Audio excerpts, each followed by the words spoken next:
Our first segment was about the Knicks, and now our second segment is about the other basketball team in New York, the Brooklyn Idiots. Yes, that's the new name we're going to call the Nets.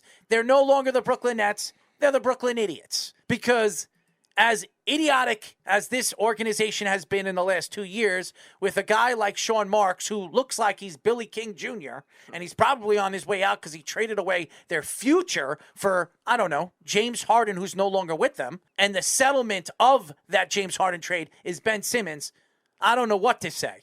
That would scare me. But not only that, you got a crazy lunatic guard right now that has not shut up since the end of the season. He's been on every podcast. He's been on YouTube. He's been on Twitch. He's been on Instagram. He might as well create his own social media called Flat Earth Media. He might as well be a part of Joe Biden's speech because he seems to be involved with everything going on in the world, including the Earth. But right now, the Nets have a huge problem, and his name is Kyrie Irving. It's not Kevin Durant, but what it's leading up to is Kevin Durant's departure. Kevin Durant came here. He left the Golden State Warriors, which, by the way, won the NBA championship this year. He left them to go to Brooklyn in New York and win the first New York NBA championship since 1973. And he has done nothing to tell the fans or share with the fans on the future of where this New York or Brooklyn Nets team is going.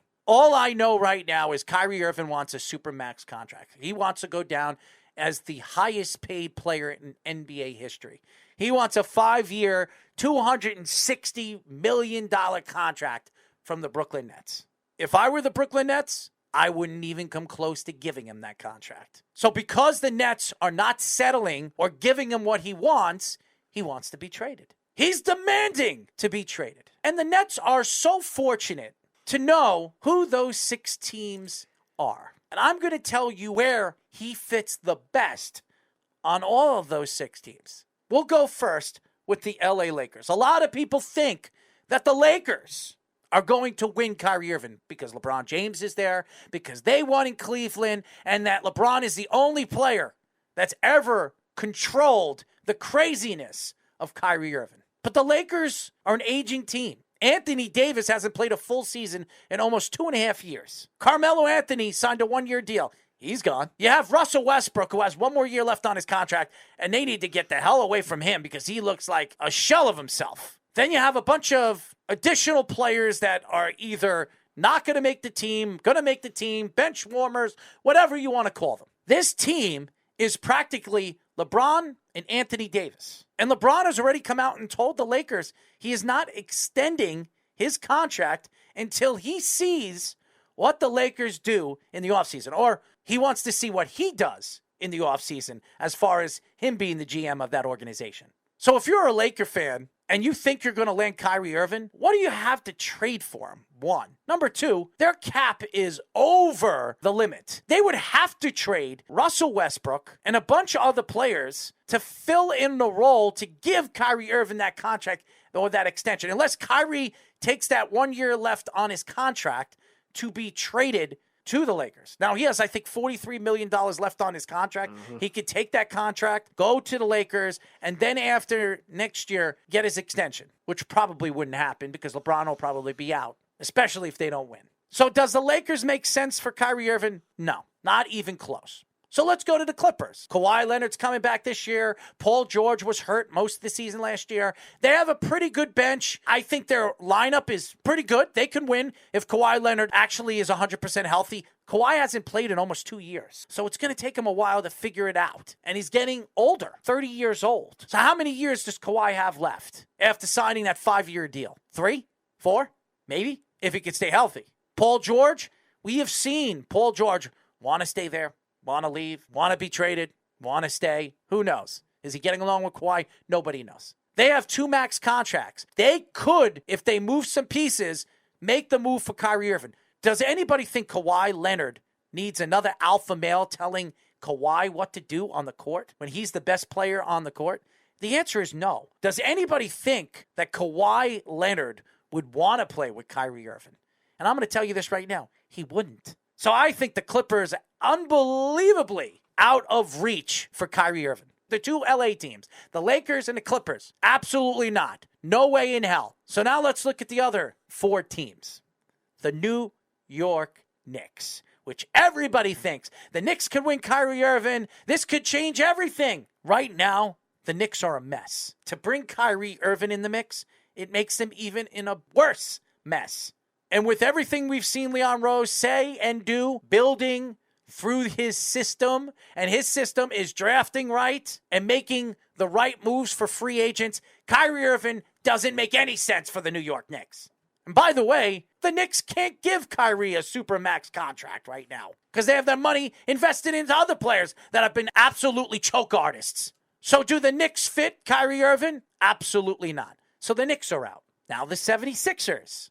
We all know Embiid did not like Ben Simmons because of his big mouth, not wanting to practice, not showing up to games, not being 100% healthy, not listening to the coaching staff, and running coaches like Doc Rivers off the court because of his stupidity. Does anybody think a coach killer like Kyrie Irving would fit with a guy like Embiid? Not a chance. And by the way, James Harden is playing for the 76ers.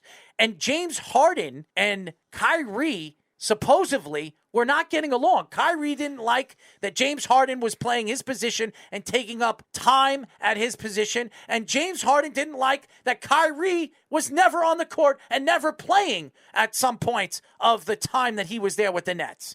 So does anybody believe that James Harden's going to want to play with Kyrie in Philadelphia? Not a chance. So the 76ers are out. Let's go to Miami. Now, Miami would be a great fit for Kyrie. They overpaid Kyle Lowry last offseason. He has 2 years left on his deal. There's nobody that's going to take that contract, especially his age, his injuries. There's no way. They're going to lose Victor Oladipo to free agency. He looked horrible in the playoffs, couldn't stay healthy. They have a max contract like Butler. They're going to probably lose Hero because they can't afford him. He's going to go to free agency. He wants to be a starter. They paid their big man, Adebayo, $190 million.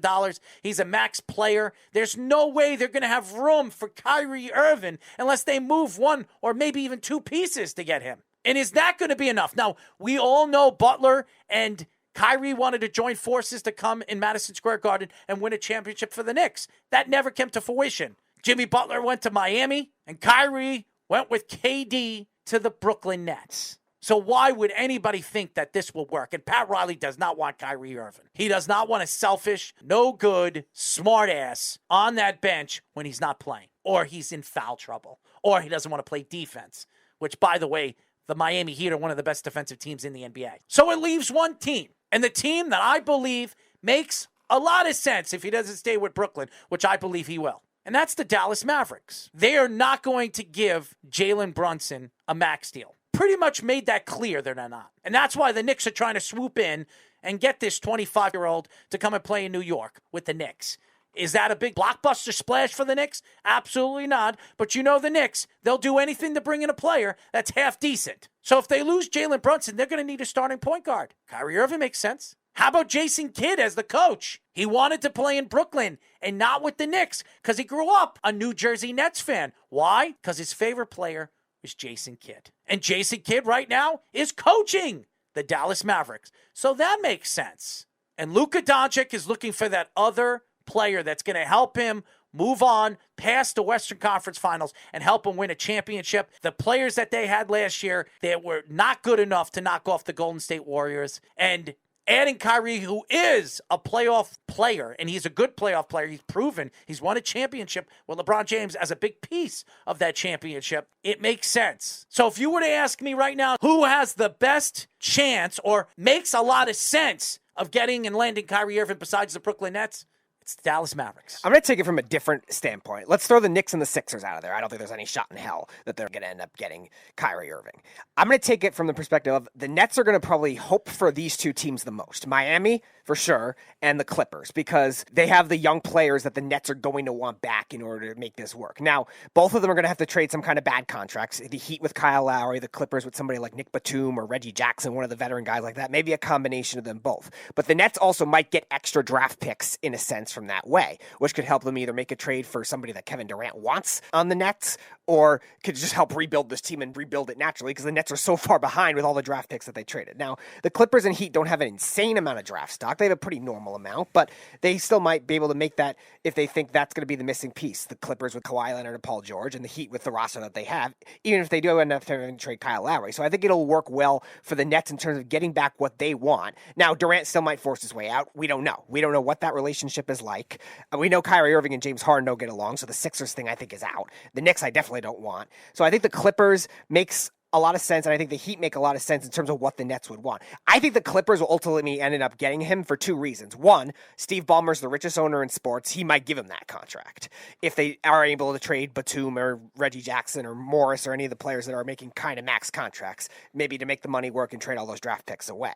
Also, Tyronn Lue is there. For how long, we'll see, but that's the coach that Kyrie Irving did like in comparison to some of the other coaches hired across the league. So I think ultimately they'll end up getting him. I think Miami would be the best scenario for what the Nets would want in order to try to at least somewhat get valuable assets where they can either make a trade for another star like a Donovan Mitchell or try to rebuild. Here's another reason why I don't think he's going to an LA team, the whole COVID situation. If the outbreak happens during the season again this coming year, they're going to force LA and New York to get the shots. And he is not getting the shots. So that means he's going to be sitting the bench or sitting at home until this thing airs up again or disappears again. I can't see him going to an LA or New York team if he does leave Brooklyn. I still think he's going to stay with Brooklyn. Brooklyn will figure this out. But it makes a lot of sense with Dallas. Dallas, you don't need shots over there in Dallas. They're one of the more lenient states for going to get the vaccine. I also believe that when you look at the Dallas Mavericks as a whole, as an organization, they're in the Western Conference. The Nets do not have to see Kyrie Irving more than once or twice a year. Right. And that's probably where I think it makes a lot of sense on why he fits better over there. Now, Tyronn Lue, that's fine. But Jason Kidd, he would love to play for Jason Kidd. It was his god. It was his idol. It makes a lot of sense on why I think Dallas would be the lead team to get him. And they have the most money out of all those teams to land a max player of Kyrie Irving's talent. So you have to move a lot of pieces to go to the Clippers. You have to move a lot of pieces to go to the Lakers or the Knicks. Yeah, I think the Lakers are or out Miami. Too. A lot of pieces for Miami. I think the Lakers are now out. I think they would have had to do it before the draft because look at all the Thunder traded just to manipulate to get into the draft and then trade to the Knicks. They traded the 3 first-round picks to the Knicks, which they could have used in order to supplement a 3-way deal to the Nets like they were originally proposing. So I think they're out now. I think if Kyrie wanted to be with LeBron in LA, then the Clippers make a lot of sense. They could just play on the other side and just still hang out with each other type thing. But again, are the Clippers going to want to trade away some of their young players too that played well for them this year? They were a lot like the Nets were after they tried to rebuild and had all those second-round picks with Kenny Atkinson. The Clippers had a lot of good young players that overperformed and they were able to be a playing team. So I think that's a team that the Nets would want them to make it happen. We'll see on the shot though. You bring up a good point with the vaccine if that'll end up happening. So I think Miami is the best scenario for the Nets and for Kyrie Irving if they want to get some discipline. They can actually sign and trade Jalen Brunson. And Jalen Brunson is not Kyrie Irving, but he's a pretty good point guard to go over there to Brooklyn. So you get your point guard back, and then you can add other pieces. So I think it's a better move to go with Dallas. And Dallas has a lot of draft stock, too. So it's fair. They lose one to the Knicks. I don't think Dallas is crazy. Year. The Knicks, the Sixers, and the Lakers, I think, are out. I think it's really down to those other 3 teams. I just think the way that those 2 teams, the Heat and the Clippers, might want to trade some of those bad contracts, it might spawn extra draft picks or resources or even just depth players for the Nets that I think they're going to want.